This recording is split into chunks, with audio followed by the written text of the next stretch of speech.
Bismillahirrahmanirrahim. Assalamualaikum, salam sejahtera. Hari ini saya akan tunjuk bagaimana untuk masuk buat kali pertama bagi murid untuk tonton Delima Flix. Kalau kita perasan sekarang ni dalam akaun Delima murid dah ada tonton Delima Flix iaitu features baru daripada Delima.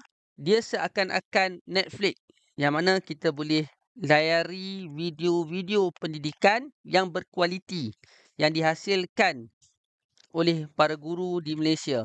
Jom kita masuk. Jadi kita masuk melalui Delima.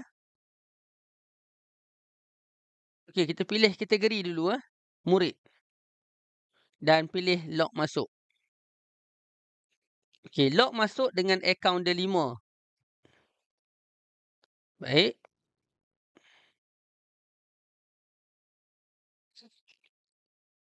Okey, untuk kali yang pertama, kita mestilah mengisi maklumat sekolah.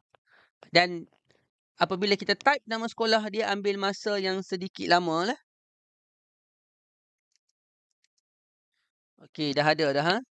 Dan kita klik. Kemudian kita pilih tahap menengah, rendah atau menengah atas, tingkatan dan simpan. Okey.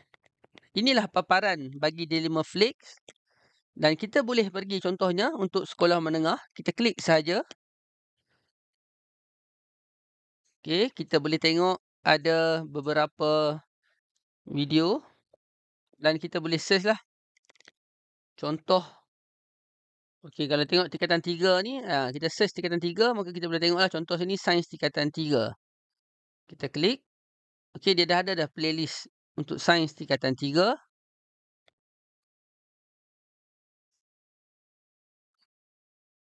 Syukur kita diberikan kesempatan untuk bersua lagi. Saya Cikgu Norina binti Muhammad Nom. Apa khabar semua? Tentu kamu semua sihat dan tidak sabar-sabar untuk belajar sains pada hari ini. Dan buku catatan sudah tersedia.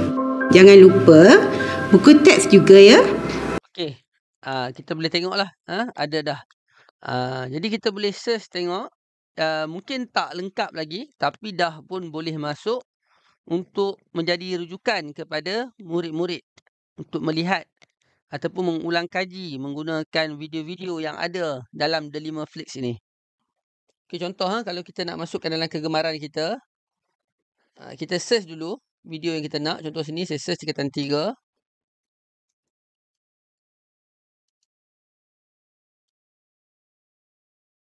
Okey, lihat semua. Kalau tengok sini tak banyak lah. Baru ada 2 playlist. Satu bahasa Melayu dan satu lagi sains. Jadi kita boleh klik pada bahagian bentuk love ni. Untuk kita jadikan sebagai kegemaran kita lah. Ataupun favorite. Okey. Jadi senanglah kita nak cari selepas ni. Bila kita balik kepada papan pemuka ataupun laman utama. Kita dah ada sini. 6 aset dalam kegemaran saya. Kita boleh terus ke kegemaran saya.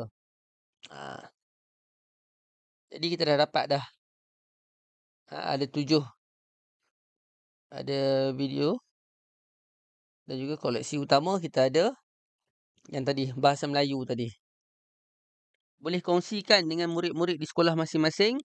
Supaya mereka dapat masuk ke Delima Flix menggunakan email Delima. Sama juga jika menggunakan handphone ataupun smartphone. Yang penting mestilah menggunakan email Delima. Jika tak boleh masuk, bermakna kita tidak menggunakan email Delima.